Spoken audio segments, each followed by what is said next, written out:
जय हिंद। स्वागत है आपका अपना यूट्यूब चैनल आनंद क्रेजी क्लासेज में। और आज के क्लासेज में हिंदी 2020 का जो सेट है उसका ऑब्जेक्टिव करेंगे। इसमें 60 क्वेश्चन ऑब्जेक्टिव है हिंदी का। हाँ ठीक है, 60 क्वेश्चन को हम लोग बारी बारी से व्याख्या करेंगे। आप लोग बने रहेंगे वीडियो में। ठीक है, चलिए आइए। पहला क्वेश्चन है शेखर एक जीवनी किस विधा में लिखा गया? तो यह उपन्यास है। शेखर एक जीवनी उपन्यास। एक नंबर, ईद का चांद होना, इसका मतलब होता है बहुत दिनों पर दिखना। गुण का विलोम शब्द होता है दोष। नमक का विश्लेषण होता है विशेषण होता है नमकीन। कृत्रिम शब्द का विलोम होता है प्राकृत। तुलसीदास की माता का नाम क्या था? हुलसी। 7 नंबर क्वेश्चन होता है निस्तार शब्द का संधि विच्छेद क्या है? निहजोड़ तार होता है। कुर्सी जो संज्ञा है वह जातिवाचक है। अन्याय का संधि विच्छेद अजोड़ न्याय होता है। नदी शब्द है वह स्त्रीलिंग है। चलिए 11 नंबर क्वेश्चन विभागीय। विभागीय में प्रत्यय क्या है? तो विभागीय में प्रत्यय ईय हो जाएगा। प्रत्यय ईय। भवन शब्द पुल्लिंग शब्द है। 13 नंबर क्वेश्चन है आय का विलोम हो जाएगा व्यय। अनादर शब्द का समास जो है नए समास होता है। चलिए त्रिलोकी शब्द, त्रिलोकी बहुब्रीहि समास है। जयशंकर प्रसाद किस वाद के कवि थे? तो वह छायावाद के कवि थे। छायावाद के कवि थे। चक्रपाणी कौन सा समास है? बहुब्रीहि समास है। एक मिनट, थोड़ा सा माइक जो है वो डेड हो गया था।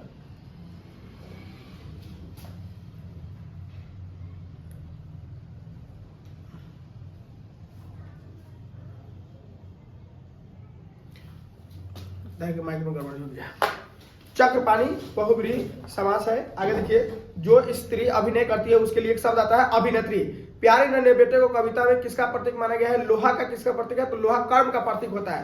काठ का सपना, काठ का सपना किसके द्वारा लिखा गया? गजानन माधव मुक्तिबोध के द्वारा लिखा गया है। उच्च शब्द का विशेषण होता है उच्चतर। बेईमान शब्द में उपसर्ग जो होता है बे होता है। कमाल का पर्यायवाची शब्द जलज, कमल का पर्यायवाची शब्द जलज होता है, सरोज होता है। पढ़ाई, पढ़ाई शब्द में कौन सा प्रत्यय है?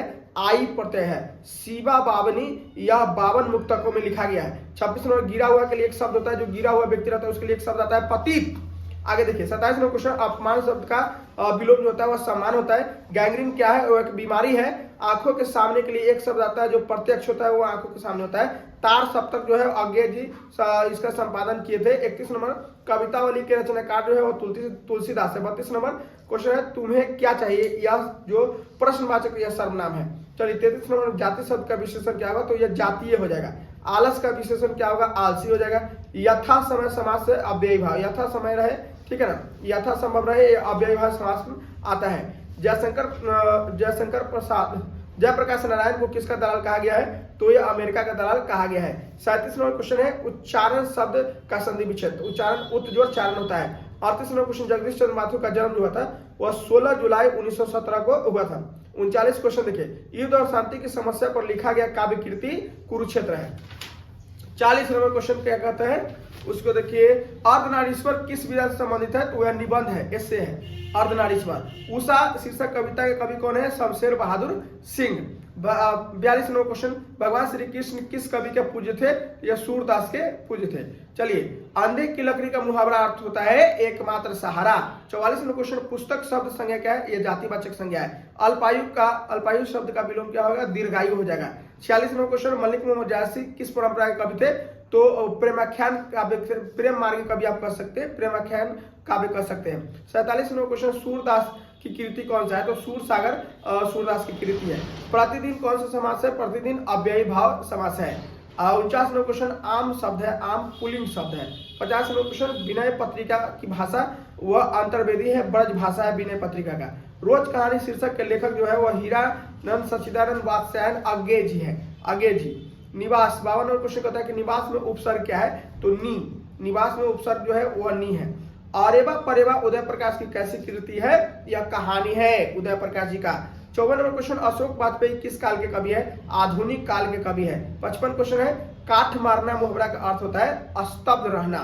चलिए 56 नंबर क्वेश्चन, उसने कहा था कहानी किस शहर का है? तो यह अमृतसर शहर की कहानी उसमें बताया गया है। अग्रज शब्द का विलोम शब्द क्या होता है? तो जो अग्रज का मतलब बड़ा होता है, अनुज का मतलब छोटा होता है, इसका उल्टा अनुज हो जाएगा। दर्शनीय शब्द में प्रत्यय क्या है? तो दर्शनीय में ईय हो जाएगा प्रत्यय, पीछे जो लगेगा वो प्रत्यय कहलाएगा, आगे जो लगेगा उपसर्ग कहलाएगा। चलिए, फणीश्वर नाथ रेणु की पुस्तक कौन सा है? तो मैला आंचल जो है वो एक आंचलिक कहानी है। मैला आंचल फणीश्वर नाथ रेणु की पुस्तक है। चलिए, 7 नंबर क्वेश्चन है, जर्मन पलटन को किसने मार गिराया था? तो लहना सिंह जो एक सिख जमादार था, उसने कहा था, कहानी में का मेन नायक था, उसी लहना सिंह ने जर्मन पलटन को मार गिराया था। तो ये आपका 60 ऑब्जेक्टिव हो गया। फिर से अगले वीडियो में आपको सब्जेक्टिव क्वेश्चन लेकर के आएंगे। तब तक